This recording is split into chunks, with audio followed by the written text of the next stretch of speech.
food, native cotton balls planted on upland farms, and naturally grown isud trees and herbs or dyes brought about the alternation of red and yellow that brought out the clear brown of their skins. These textiles, ladies and gentlemen, were embellished with accessories like old coins, plastics, metals, bows, and the likes. The fabric patterns, colors, and motifs of the Kalinga textile depict both living and non-living things like people, flowers and animals, and man-made objects, the environment, and the weaver's imaginative mind. It also signifies, ladies and gentlemen, socio-economic status, and many were reserved for special functions such as the celebration of birth, marriage, festivities, like what we are celebrating this year, our 4th Odong Festival, and the 28th Kalinga founding anniversary, and the death rituals.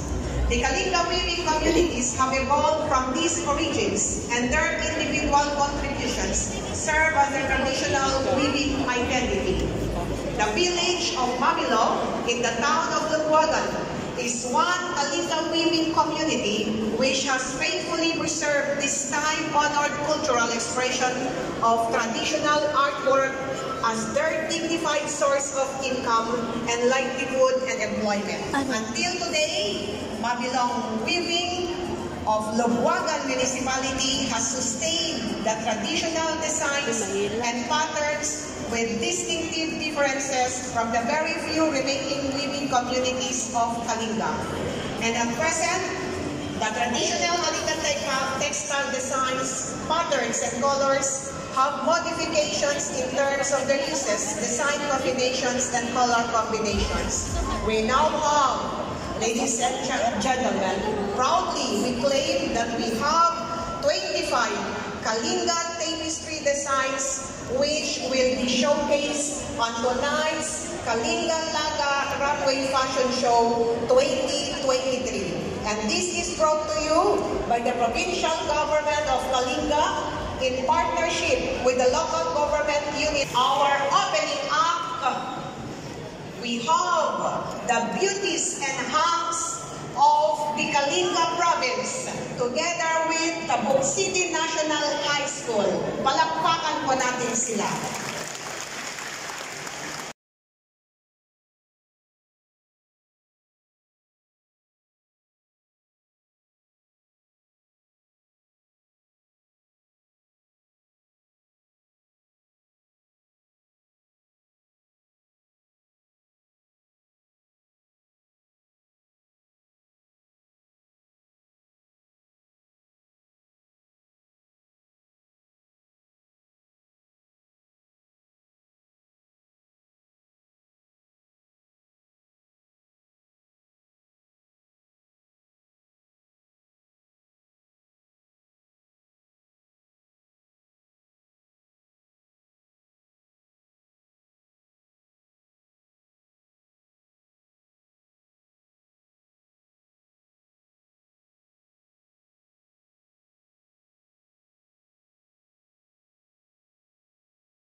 On stage, we have Kate Kimberly Aglibay, our Miss Tourism Kalinga 2017 and Miss Lumiere Kalinga Philippines 2018, as well as Miss Tuguegarao City, second runner-up 2018, and Miss Tourism Philippines Kalinga 2019, Miss Kate Kimberly Aglibay.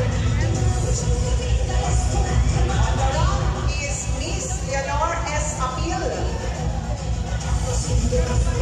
our Miss Tabung 2018 first runner-up, and a member of the Philippine National Police Regional Mobile Force Battalion.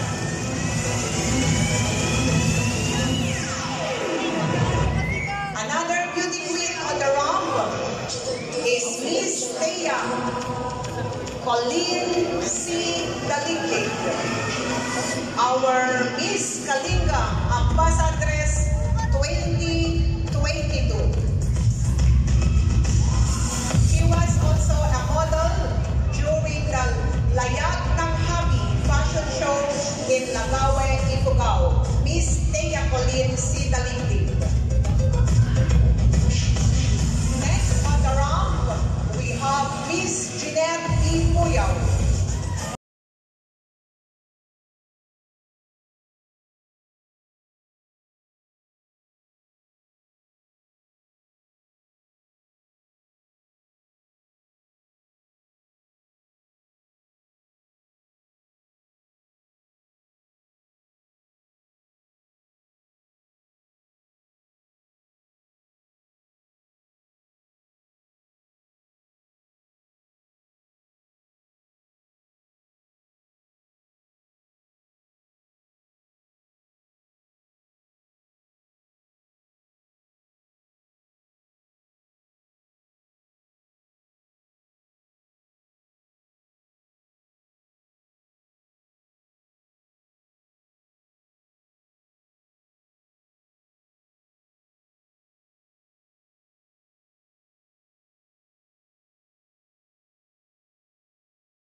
our Miss Kalinga Tourism 2016, no other than Miss Judea C. Paawa. Is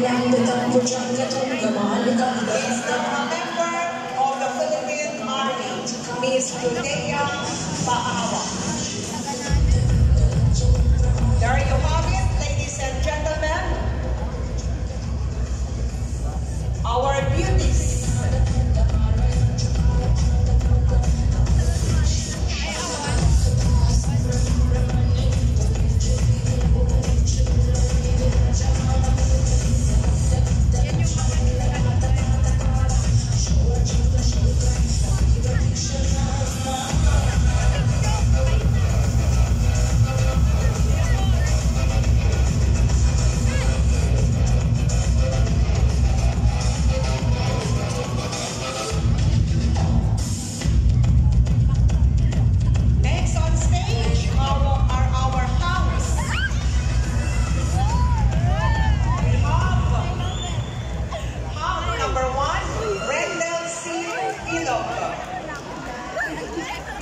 Miss K.N. Chrysler, KSU 2022.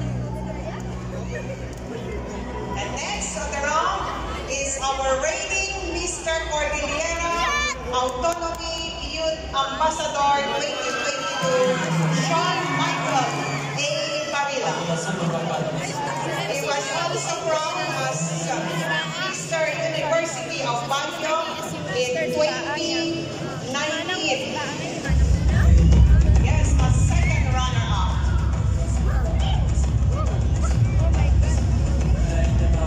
The other model, ladies and gentlemen, is John Ray V. Ogas, a model of Inabel Fashion of Banawe, Ifugao.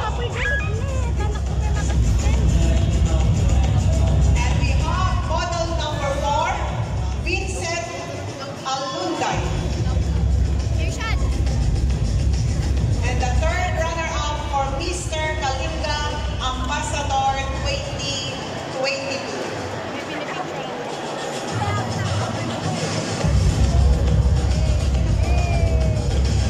Next on the round is Joshua Malabay.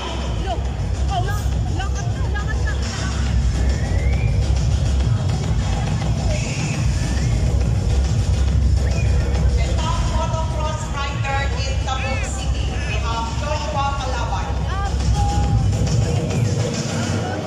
Taking the round is Shangri Kawas Pakuspa, a model of the just concluded Inabol Fashion Show at Banawe Hotel, Ifugao.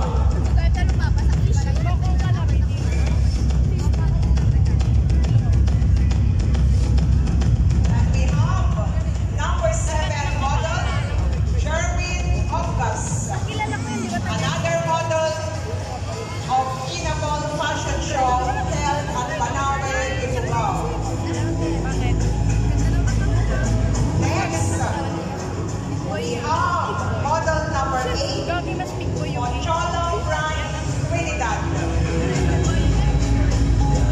Crowned as Mr. Agricultural Engineering and Jump Stop Model in the year 2019. Model number 8. We now have model number 9, Joshua Benkan, a licensed civil engineer and the first runner-up of Mr. Ambassador 2020.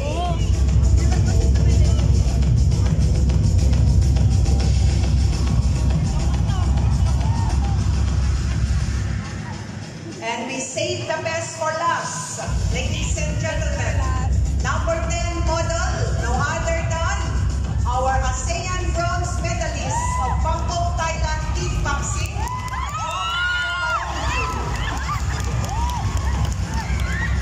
and national champion in Philippine kickboxing tryout 2022, and Southeast Asian Games silver medalist in kickboxing in 2019, and a soccer world silver medalist in Wushu Sanda. So model number 10, Omar Lalangi, taking the red carpet at the moment. So there you are, ladies and gentlemen. We will now have another glimpse of our hacks who grace tonight's Kalinga Laga Runway Fashion Show.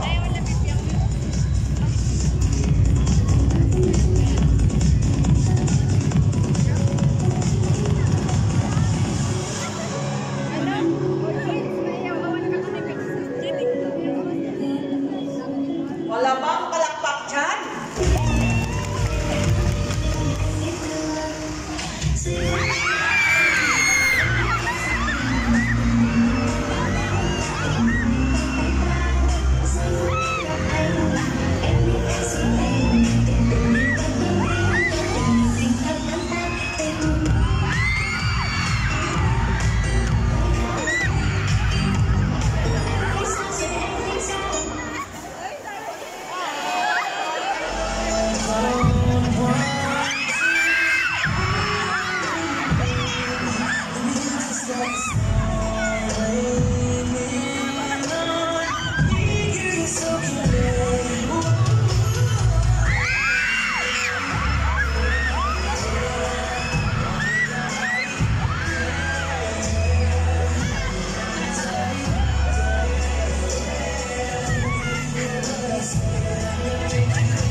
natin sila.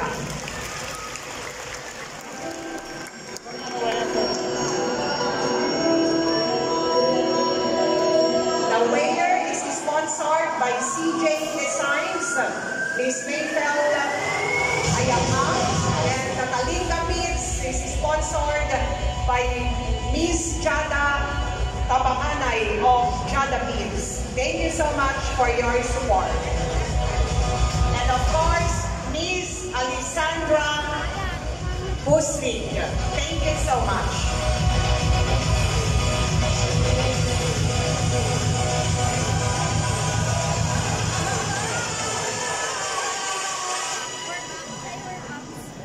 Ladies and gentlemen, at this point in time, ang possible ako iti Kalinga Laga Runway Fashion Show without these personalities and employees behind the committee of this year's show.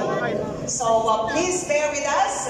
Give us a moment of grandeur as I call on the names of the members of the committee. They will be taking the round and please cheer for them. All right?